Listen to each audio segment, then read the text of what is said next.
Anganwadi sisters అందరికీ నమస్కారం. ప్రతి అంగన్వాడీ అప్డేట్ కోసం మన ఛానల్ని సబ్స్క్రైబ్ చేసుకోండి. వీడియోస్ మాత్రం చాలా మంది చూస్తున్నారు, లైక్ చేయలేదు, ఖచ్చితంగా లైక్ చేయండి. ఇక వివరాల్లోకి వెళ్తే ఏపీ, తెలంగాణ అంగన్వాడీ కార్యకర్తలకు ఇచ్చిన ఫోన్లు అయితే గత 2-3 ఏళ్ల కింద ఇచ్చినటువంటి ఫోన్లు అవి 3G ఫోన్లు. ఇప్పుడు దాదాపు 5G ఫోన్లు మార్కెట్లో నడుస్తున్నాయి.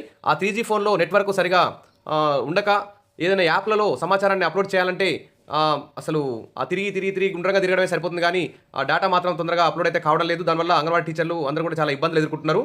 ఇక్కడ చూస్తే అంగన్వాడీ కార్యకర్తలకు 5G మొబైల్ ఫోన్లు, తర్వాత అంగన్వాడీల అప్గ్రేడ్ అంటూ హిమాచల్ ప్రదేశ్ నుంచి ఈ న్యూస్ అయితే రావడం జరిగింది.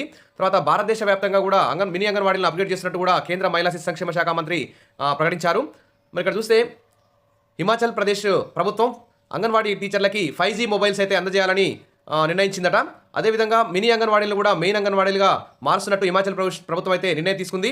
మరి ఇప్పుడు తెలంగాణలో మినీ అంగన్వాడీలు మెయిన్గా మార్చారు, కానీ ఆయా పోస్టులు భర్తీ చేయలేదు, మినీ జీతాలనే ఇస్తున్నారు. ఏపీలో అయితే అసలు మినీ అంగన్వాడీలను మెయిన్గా అయితే మార్చలేదు.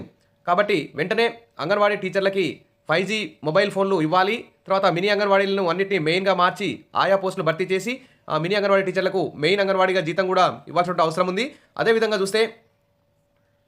ఇక్కడ చూస్తే దాదాపు అన్ని రాష్ట్ర ప్రభుత్వాలు మినీ అంగన్వాడీలను మెయిన్గా అయితే అప్గ్రేడ్ చేస్తున్నాయి. దీనికి కేంద్ర ప్రభుత్వం అనుమతి కూడా ఇచ్చింది. చూస్తే ఇక్కడ కేంద్ర మహిళా మరియు శిశు అభివృద్ధి శాఖ సహాయ మంత్రి సావిత్రి ఠాకూర్, లోక్సభ సభ్యుడు డాక్టర్ రాజీవ్ భరద్వాజ్తో హిమాచల్ ప్రదేశ్లో ప్రస్తుతం 539 మినీ అంగన్వాడీ కేంద్రాలు ఉన్నాయని, వాటిలో 153 మినీ అంగన్వాడీలను అప్గ్రేడ్ చేసేందుకు రాష్ట్ర ప్రభుత్వం ప్రతిపాదన పంపిందని, దానికి ఆమోదం తెలిపిందన్నారు. మరి బాలల ప్రాథమిక విద్య సంరక్షణ దృష్ట్యా దేశవ్యాప్తంగా పనిచేస్తున్న మినీ అంగన్వాడీలన్నింటినీ సాక్ష్యం అంగన్వాడీ, పోషకాహారం కింద మెయిన్ అంగన్వాడీలుగా అప్గ్రేడ్ చేయాలని భారత ప్రభుత్వం నిర్ణయించిందని లోక్సభ సభ్యుడు డాక్టర్ రాజీవ్ భరద్వాజ్ పార్లమెంట్లో తెలిపారు. ఈ కార్యక్రమం కింద ప్రతి అంగన్వాడీ కేంద్రంలో ఒక కార్యకర్త, ఒక ఆయాని నియమిస్తారు. దేశంలోని 23 రాష్ట్రాలు, కేంద్రపాలిత ప్రాంతాల్లోని మొత్తం 116,852 మినీ అంగన్వాడీ కేంద్రాల్లో 20 రాష్ట్రాలు, కేంద్రపాలిత ప్రాంతాలు పంపిన ప్రతిపాదనల మేరకు 86,351 మినీ అంగన్వాడీలను పూర్తిస్థాయి అంగన్వాడీలుగా అప్గ్రేడ్ చేసేందుకు ఆమోదం తెలిపినట్టు తెలిపారు. కాబట్టి మరి ఏపీలో కూడా వెంటనే మినీ అంగన్వాడీలన్నింటినీ మెయిన్గా మార్చాలి. ఈ సంవత్సరం వరకు 86,351 మినీ అంగన్వాడీలు మెయిన్గా మారుస్తారు. ఇంకా ఒక 40,000 మినీ అంగన్వాడీలు ఉంటాయి దేశవ్యాప్తంగా.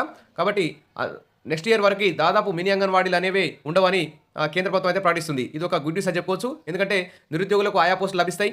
తర్వాత మినీ అంగన్వాడీ టీచర్లకు మెయిన్ అంగన్వాడీ జీతం వస్తుంది.